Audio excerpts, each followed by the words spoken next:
성경에는 크신 풍파를 만난 사람들에 관한 이야기가 여러 곳에 기록되어 있습니다. 우리에게는 흥미로운 이야기이지만 그 풍파를 겪게 된 당시의 사람들에게는 흥미는커녕 생사의 기로에 놓이게 된 사건이었습니다. 우리가 그 기록들을 성령님의 가르치심을 구하면서 유심히 살펴보면 각기 특색 있는 메시지가 그 가운데 있는 것을 알 수 있습니다. 세상이 막막한 바다라면 모든 인생은 배를 타고 항해하는 사람과 같습니다. 바다에는 크고 작은 풍파가 항상 있듯이 인간의 삶에는 크고 작은 문제들이 있기 마련입니다. 풍파가 일지 않는 바다를 기대하기보다 풍파의 성격을 아는 지혜와 적절하게 대응하는 방법을 습득해야 합니다. 오늘 저는 성경에 기록된 풍파를 만난 사람들에 관한 이야기에서 성도들이 겪게 되는 여러 종류의 풍파에 대하여 그리고 그 원인과 적절한 대응책에 대하여 여러분에게 말씀하여 드리려고 합니다. 첫째는 하나님께서 맡기신 일을 거부하거나 기피하는 사람이 겪게 되는 풍파가 있습니다. 하나님께서 선지자 요나에게 말씀하시기를 너는 일어나 저 큰 성읍 니느웨로 가서 그것을 쳐서 외치라. 그 악독이 내 앞에 상달하였음이니라 하였습니다. 니느웨는 아수르 제국의 수도입니다. 그 당시 세상에서 가장 큰 성읍들 중의 하나였습니다. 니느웨 성읍에 죄악이 가득 찼기 때문에 하나님께서 그 성읍을 멸망시키려고 작정하였습니다. 그러나 긍휼에 풍성하신 하나님은 그들에게 회개할 기회를 주어 구원하시려고 선지자 요나에게 니느웨로 가서 회개를 촉구하는 일을 하도록 지시하셨습니다. 이런 매우 영광스럽고 귀한 사명이었습니다.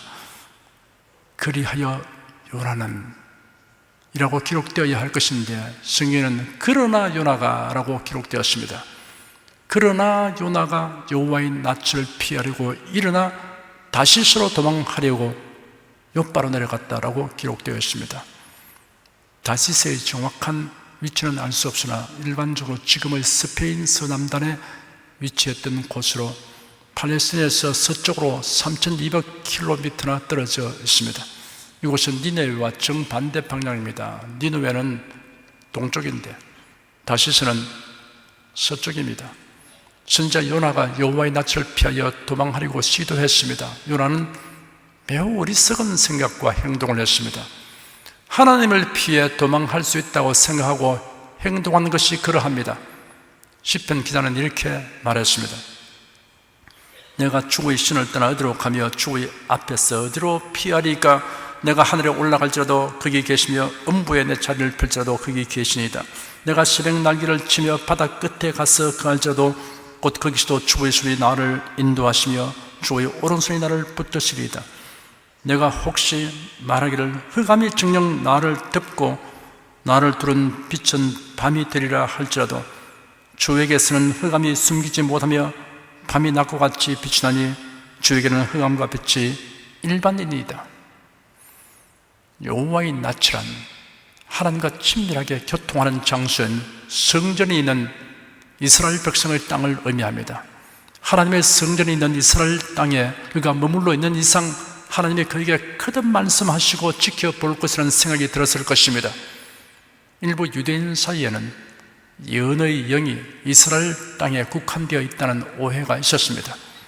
요나는 여호와의 성전에 있는 데에서 떠나면 하나님의 명령이 철회될 것처럼 생각했습니다. 요나가 하나님의 지시를 듣고 거부 반응을 나타낸 이유를 여러 가지로 추리해 볼 수 있습니다. 유대인은 편협하고 왜곡된 선민의식을 가지기 때문에 이방 나라의 구원이 선민 이스라엘의 특권에 대한 손실이나 위협처럼 생각되었기 때문일 수 있습니다. 다른 이유들도 있습니다. 니느웨까지는 너무나 멀고 험한 여행길이었습니다. 크고 강력한 나라의 수도에 가서 심판의 메시지를 전한다는 것은 목숨을 내놓는 일과 다름없었습니다. 아수르는 끊임없이 이스라엘을 괴롭히는 나라입니다. 이스라엘에게 위협적인 존재인 니느웨가 하나님의 심판을 받게 되기를 원하는 사람들도 있었습니다. 하나님께서 지시하시는 일과 사명을 피하려 하는 사람은 각종 구실과 이유를 만들어냅니다. 이것은 인본주의와 이기주의 근성에서 나오는 것입니다. 요나가 요파 항구에 내려가니 마침 다시스로 가는 배가 출항하려고 함으로 뱃삭을 주고 그 배에 올랐습니다. 요파는 예루살렘 북서쪽 약 50km쯤에 위치한 항구 도시입니다. 이 항구는 좁고 수심이 깊지 않아 다시스로 왕래한 대형 선박이 정박하기가 어려웠습니다. 당시 요파에서 다시스까지는 매우 먼 거리여서 왕래한 배가 드물었는데 마침 다시스로 가는 배를 만나게 된 것은 매우 공교로운 일이었습니다. 요나는 이를 행운으로 생각했을 것이나 사실은 공경에 차는 시발점이 되었습니다. 요나는 배에 오르자 곧장 배 밑층에 내려가서 누워 깊이 잠이 들었습니다. 서둘러 도망길에 오르게 되어 정신적으로나 육체적으로 피곤하기도 했을 것이지만 깨어있으면 하나님이 의식되어 오히려 잠을 자버리는 것이 편했을 것입니다. 요나가 깊이 잠든 것을 보니 배가 출항한 지 시간이 상당히 흘렀던 것 같습니다. 그러니 한동안은 순풍에 돛을 달고 바다 위를 미끄러져 간 것이 분명합니다. 그런데 하나님께서 대풍을 바다 위에 내리셨습니다. 이는 하나님의 초자연적인 섭리에 의한 것입니다. 만군의 주 여호와께서는 바람도 사역의 도구로 삼으십니다. 선원들은 배를 가볍게 하려고 배 안에 있는 짐을 바다에 던졌습니다. 삶에 대한 애착보다 더 강한 것은 없습니다.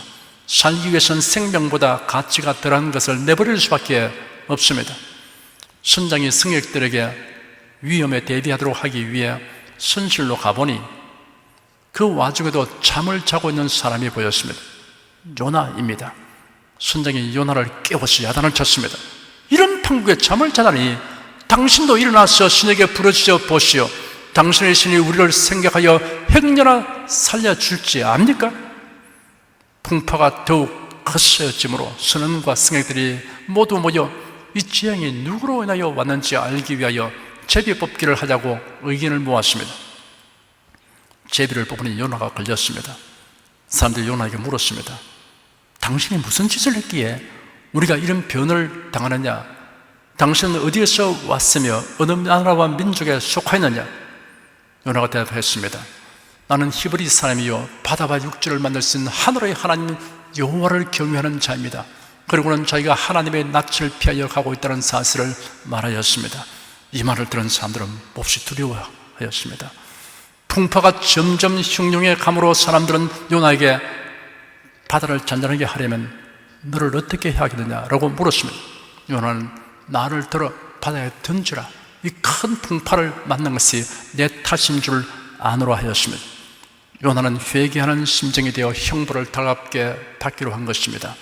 선원들은 굳이 요나와 결별해야 한다면 그를 육지에 내려놓으려고 어찌한지 배를 육지로 돌리려고 애를 썼지만 도저히 불가능했습니다. 그들은 만부득이 요나를 바다에 던졌습니다. 그러자 즉시 풍파가 잠잠해졌습니다. 바다에 던진 요나는 하나님이 예비하신 큰 물고기에게 삼켰습니다. 요나는 사흘 밤낮을 물고기 뱃속에 있었습니다. 1758년 지중해에서 한 선원이 갑판에서 있다가 사나운 폭풍이 날려 바다에 떨어졌는데 큰 물고기가 삼켜버렸습니다. 이를 본 선장이 그 물고기를 계속 추적하여 사격하였더니 물고기가 선원을 토해내었습니다. 작은 배를 보내어 선원을 구출하여 보니 약간의 상처만 입고 살아있다고 합니다. 요나는 물고기 뱃속에서 철저히 회개하고 신앙 자세를 새롭게 하는 기도를 하였습니다. 요나가 회개하고 서원과 감사와 믿음의 고백과 찬양을 드리게 되자 하나님께서 물고기에게 명하시니 요나를 육지에 토해내었습니다. 니느웨를 회개시키는 일을 하라는 하나님의 지시가 요나에게 다시 임했습니다.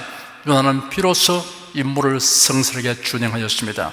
니느웨의 왕과 백성은 모두 회개하여 하나님의 심판을 면하게 되었습니다. 요나가 겪게 된 풍파는 하나님이 그에게 지시하신 일을 거부하고 반대로 행함으로 겪게 된 것입니다. 성도들에게는 공통의 임무가 있습니다.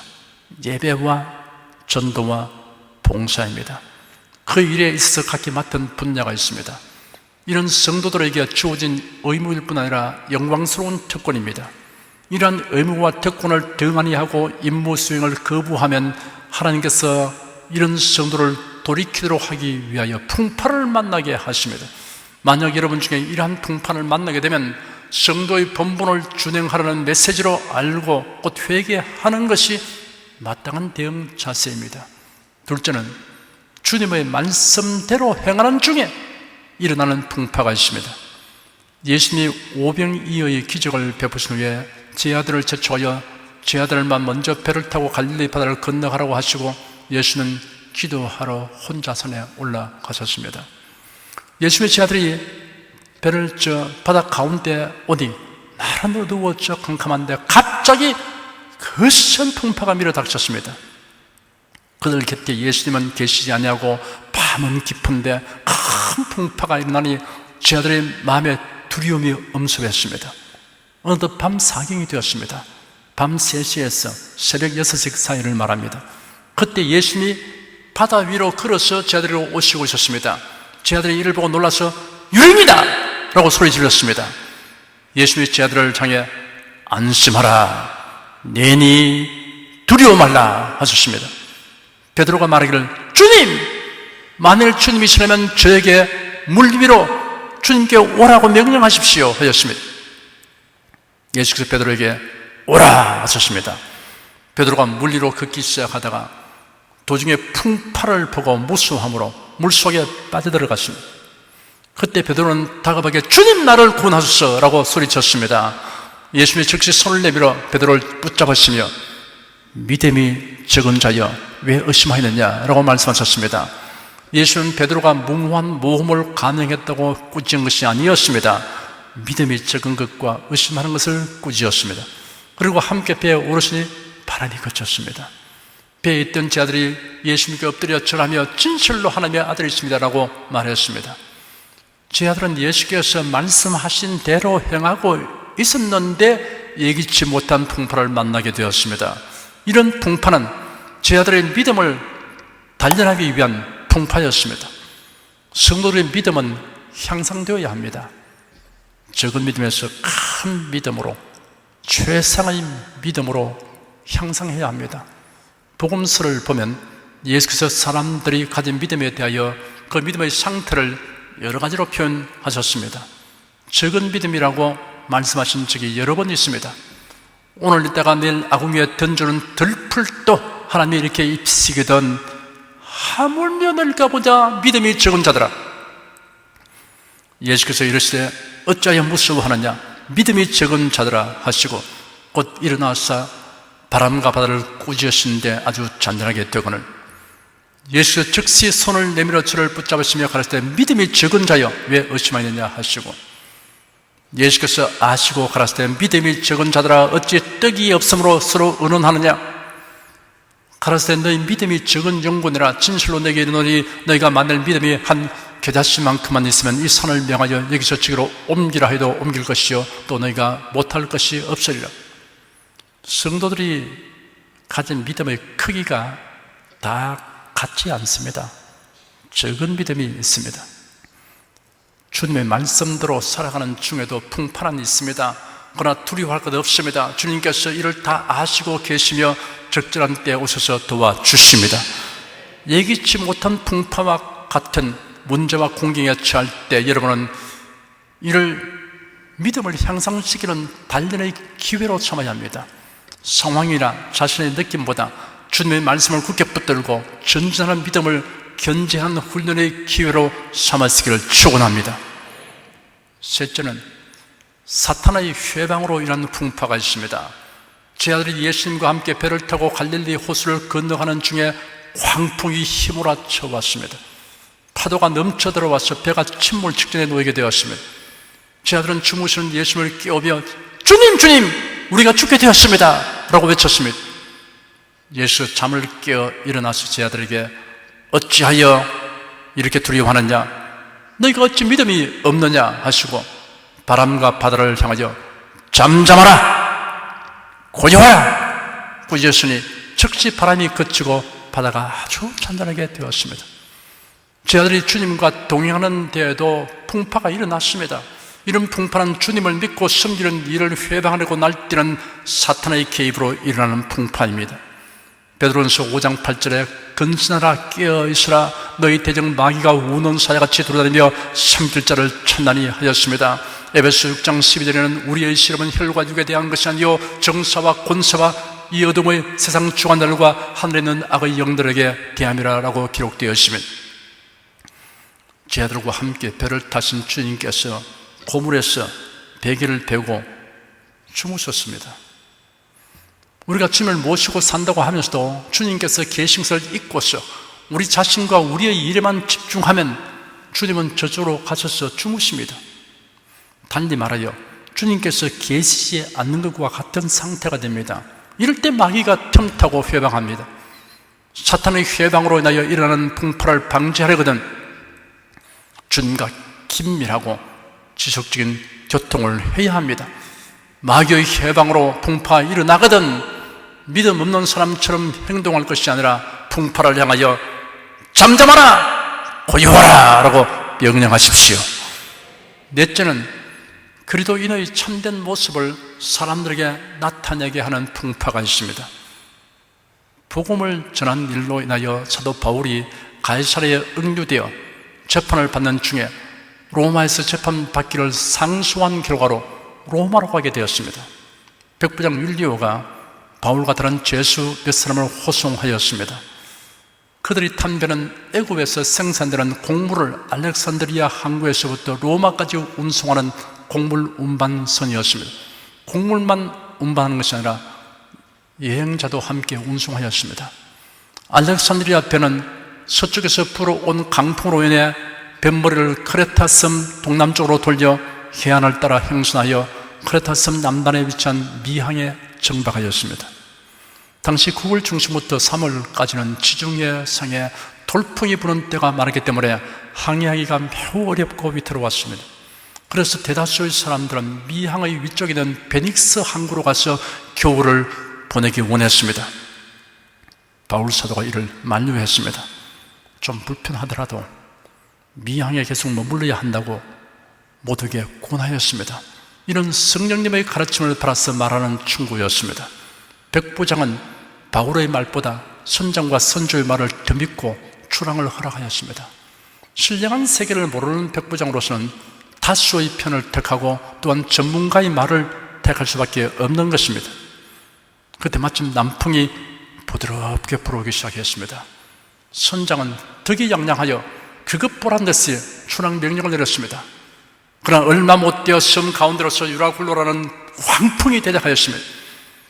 이대로 가다가는 파산할 수밖에 없다는 위기감을 느낀 사공들이 이튿날 짐을 바다에 풀어버렸습니다. 사흘째 되는 배의 기구까지 내어버렸습니다. 그 배는 선원과 상인과 군인과 여행객 그리고 제수까지 모두 276명의 사람들이 타고 있었습니다. 화물과 기구들을 바다에 내버린 이유는 그들의 목숨이 그 물건들보다 더 소중하기 때문입니다. 폭풍은 계속되어 해와 별이 보이지 않는 가운데 배는 거센 풍파에 밀려 지중해를 갈지자로 표류하였습니다. 모든 사람들이 아무것도 먹지 못하고 공포와 절망에 떠는 이러한 날이 여러 날 계속되었습니다. 270명의 사람들의 심령 속에는 공포와 절망의 풍파가 대적하고 있었으나 바울의 심령은 평안과 담대함과 소망과 확신으로 가득하였습니다. 폭풍은 계속되고 배는 난파되어 가는 이 최악의 상태에서 바울은 불굴의 용기와 소망을 가지고 죽음의 공포에 짓눌린 기진맥진한 사람들 가운데 서서 이렇게 외쳤습니다. 여러분이요 내 말을 듣고 크레타에서 떠나지 아니하여 이 타격과 손상을 면하였다면 좋을 뻔하였느니라. 내가 이제 여러분에게 권하니 기운을 내라. 너희 중 누구도 목숨을 잃지 않고 오직 배만 잃을 것이다. 내가 속해 있고 내가 섬기는 하나님의 사자가 어젯밤에 내 곁에 서서 말하기를 바울아 두려워하지 마라. 네가 황제 앞에 서야 하였고 또 하나님께서 너와 함께 항해하는 이 많은 사람들을 모두 네게 맡기셨다라고 하시니 그러므로 여러분이여 안심하라. 나는 내게 말씀하신 그대로 되리라고 하나님을 믿노라. 그러나 우리가 한 섬에 닿게 될 것이라. 난파선의 지휘자는 바울이 되고 말았습니다. 죄수가 선장이 되고 지휘관이 된 것입니다. 바울의 빛나는 눈길, 확신의 찬 음성, 평안에 넘친 태도는 모든 사람을 압도하였습니다. 바울이 예고한 대로 배가 멜리데라고 하는 섬 근처에 이르게 되었습니다. 바울은 배 안에서 지휘관 노릇을 하게 되었습니다. 파선 직전의 배에서 바울의 지시를 받아 사람들이 널빤지를 이용하거나 헤엄쳐서 모두 섬에 상륙하였습니다. 추위에 뜨는 사람들을 위해 토인들이 불을 피워주었습니다. 바울이 나뭇가지를 거두어 불에 던지려고 할 때 독사가 나와 바울의 손을 물고 매달렸습니다. 바울은 독사를 불에 떨쳐버렸습니다. 토인들은 바울이 즉시 엎드려져 죽을 것으로 알았는데 아무 이상의 모습을 보고 놀랐습니다. 이를 본 사람들이 병들어 있는 추장의 부친에게 바울을 모셔갔습니다. 바울에게 신유의 은사가 나타나서 추장의 부친뿐 아니라 병든 사람들이 와서 고침을 받았습니다. 그리하여 그 섬을 떠날 때까지 석 달 동안은 멜리데 섬에서 부흥성의 기간이 되었습니다. 은혜를 받은 섬 사람들이 바울로 인하여 구출된 사람들에게 극진히 열을 갖추어 대접하였습니다. 일행이 떠나갈 때 필요한 것들을 배에 실어주었습니다. 바울이 겪게 된 이런 풍파는 하나님의 영광을 나타내고 그리스도인의 실상을 드러내는 역할을 하였습니다. 우리가 이 세상을 살아가는 동안 겪게 되는 풍파가 해로운 것만은 아닙니다. 그 풍파의 성격과 원인을 분별하고 이를 올바르게 대처해 나가기만 하면 전화위복이 되고 유익한 결과를 이루게 됩니다. 하나님께서 맡기신 일을 거부하거나 기피함으로 인하여 풍파를 만난 사람은 철저하게 회개하고 성도의 본분과 사명에 충실하고 해야 합니다. 믿음을 단련하라고 주님께서 허락하신 풍파를 만난 사람은 상황이란 느낌에 휘둘리지 말고 주님의 말씀을 굳게 붙잡고 전진해야 합니다. 사탄의 회방으로 일어난 풍파를 만난 사람은 주님의 도와주심을 구하는 한편 풍파를 향해 잠잠하라, 고요하라 라고 명령해야 합니다. 성도로서의 본분을 다하면서 살아가는 중에 풍파가 일어나거든 하나님의 영광을 나타내고 성도의 참된 모습을 나타내는 계기로 삼아야 합니다. 사랑하는 성도 여러분은 어떤 종류의 풍파를 만나든지 이를 올바르게 대응하여 전화위복이 되게 하고 유익한 결과를 이끌어 내시기를 축원합니다. 기도하겠습니다. 사람이 한평생 살아가는 것은 마치 망망한 대를 항해하는 것 같아서 끊임없이 밀려오는 파도, 풍파를 만나고 살아갑니다. 그런데 이 풍파의 원인이 무엇이며 이를 어떻게 대처할 것인가에 대해서 사람들은 알지 못하는데 하나님이 이를 계시해 주셔서 감사합니다. 성경에 풍파를 만난 사람들에 관한 이야기를 여러 곳에 기록해서 그 풍파마다 하나님이 주시는 특별한 메시지가 있는 것을 듣게 하여 주신 것을 감사합니다. 우리 영혼이 풍파를 통해서 철저히 회개하고 본론의 자세로 돌아서는 지혜가 있게 하여 주시옵시고 풍파를 만나서 믿음을 향상시켜 최상의 믿음을 가지는 성도가 되게 하여 주시옵소서. 풍파를 통해서 늘 하나님을 의지하고 하나님과 깊은 교통을 이루며 살게 도와 주시옵시고 풍파를 만나면 하나님 영광을 드러낼 기회요 성도다운 삶의 그 위대함을 드러낼 수 있는 기회로 삼게 도와 주시옵소서. 그래서 풍파가 우리에게는 조금 더 두려운 것이 아니고 우리가 전화위복의 기회를 만들어 줄 것이며 많은 유익을 낳게 된다는 것을 보여주는 성도가 되게 하여 주시옵소서. 예수 그리스도 이름으로 기도드립니다. 아멘.